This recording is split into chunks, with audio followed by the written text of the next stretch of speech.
안녕하세요. 오늘은 500년 전에 쓰인 한 권의 책을 통해 우리가 전혀 몰랐던 아주 놀라운 정치적 청사진 하나를 파헤쳐 보려고 합니다. 자, 이 문장부터 한번 시작해 볼까요? 우리가 마키아벨리 하면 딱 떠오르는 이미지가 있잖아요. 뭐랄까, 목적을 위해 수단과 방법을 가리지 않는 그런 냉혹한 폭군의 조언자 같은 그런 이미지요. 그런데 이 인용문은요, 우리가 알던 그 마키아벨리가 맞나 싶을 정도로 전혀 다른 이야기를 하고 있습니다. 바로 이 지점에서 우리가 흔히 쓰는 마키아벨리적이다라는 말의 의미에 대해 다시 생각해 보게 됩니다. 그의 가장 유명한 책, 바로 그 군주론 너머에 있는 공화국에 대한 위대한 통찰이 담긴 로마사 논고를 들여봐야 하는 이유가 바로 여기에 있죠. 이 로마사 논고에서 마키아벨리는 군주에게 조언하는 책략가가 아닙니다. 오히려 한 명의 냉철한 정치 과학자에 가깝죠. 인류 역사상 가장 위대했다고 평가받는 공화국, 로마가 어떻게 일어나고 또 어떻게 무너졌는지를 아주 집요하게 분석하고 있거든요. 그가 정말로 궁금했던 건 이거였습니다. 어떻게 하면 한 국가가 오랫동안 버틸 수 있는가? 어떻게 하면 시민의 자유를 보장하면서 동시에 위대한 국가로 나아갈 수 있는가? 바로 그 보편적인 원리를 찾으려고 했던 거죠. 그리고 마키아벨리는 그 해답을 바로 로마의 역사 속에서 찾아냅니다. 그리고 국가라는 시스템을 가장 근본적인 토대에서부터 시작하는 하나의 거대한 청사진을 우리에게 제시하죠.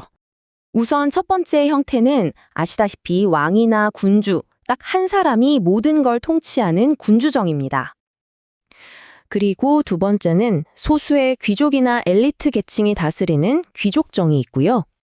마지막으로 세 번째가 바로 모든 인민이 주인이 되는 통치, 즉 민중정부입니다. 그런데 마키아벨리가 발견한 로마의 진짜 천재성은요, 이 세 가지를 그냥 따로 쓴 게 아니라는 겁니다. 이걸 아주 절묘하게 하나로 다 섞어버린 거죠. 이른바 혼합 공화정을 만들어서 서로가 서로를 견제하고 균형을 맞추는 아주 강력한 시스템을 구축해냈다는 겁니다. 자, 그럼 이런 완벽에 가까운 조합은 어떻게 가능했을까요? 여기서 정말 재밌는 사실이 하나 있는데요. 이 완벽함이라는 게 어떤 평화로운 조화 속에서 태어난 게 아니라는 겁니다. 오히려 정반대였어요. 마키아벨리는 아주 단호하게 말합니다. 로마의 자유와 그 완벽함은 바로 불화에서 나왔다고요. 다시 말해 일반 평민 계급과 귀족 계급인 원로원 사이에 그 끊임없던 갈등, 그 긴장감이야말로 로마의 법을 더 완벽하게 만들고 자유를 지켜낸 핵심 동력이었다는 거죠. 이 생산적인 갈등이라는 아이디어는 마키아벨리에게 아주 근본적이면서도 당시로서는 꽤나 급진적인 질문 하나를 던지게 만듭니다. 과연 한 나라의 자유를 최종적으로 지켜야 할 책임은 누구에게 있는가? 모든 걸 가진 부유하고 힘 있는 귀족들일까요?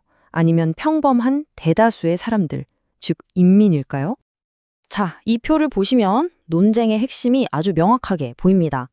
한쪽에는 더 많은 것을 가지려는 귀족들의 야망에 있고요. 다른 한쪽에는 그냥 억압받고 싶지 않을 뿐인 인민들의 소박한 열망이 있는 거죠. 마키아벨리에게 이 질문의 답은 너무나 명확했습니다.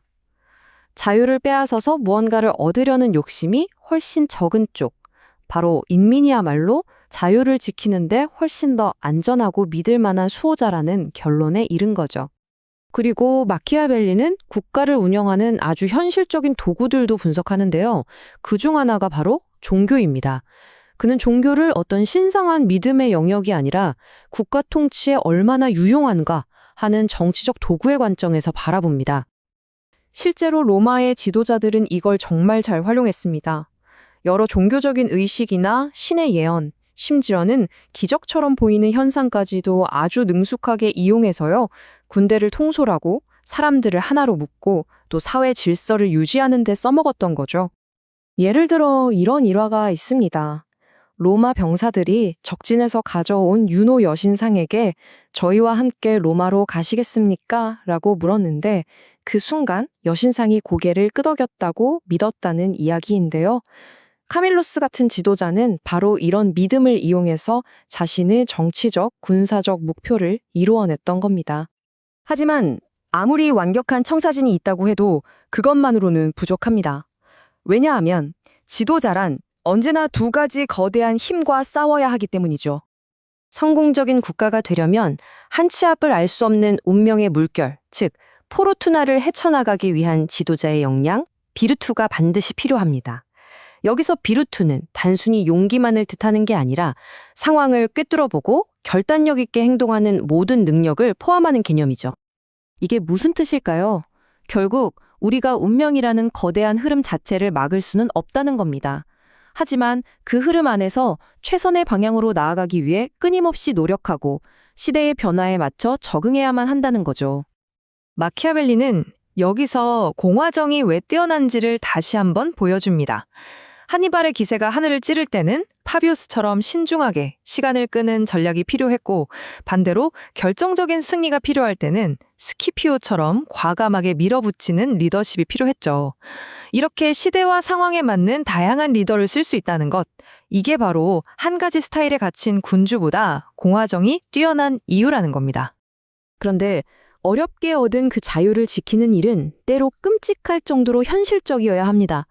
마키아벨리는 로마 공화정을 세운 브루투스의 예를 드는데요. 그가 새로 세운 공화국을 무너뜨려려는 반역 음모에 자신의 두 아들이 가담했다는 사실을 알게 되자 그들을 자기 손으로 직접 처형해버립니다. 결국 마키아벨리는 우리에게 시대를 관통하는 아주 불편한 질문 하나를 남기는 셈입니다. 공화국, 즉 자유로운 국가를 지키기 위해서는 때로는 결코 온화하거나 자비롭지 않은 그런 냉혹한 선택까지도 감수해야만 하는 것일까요? 생각해볼 문제입니다.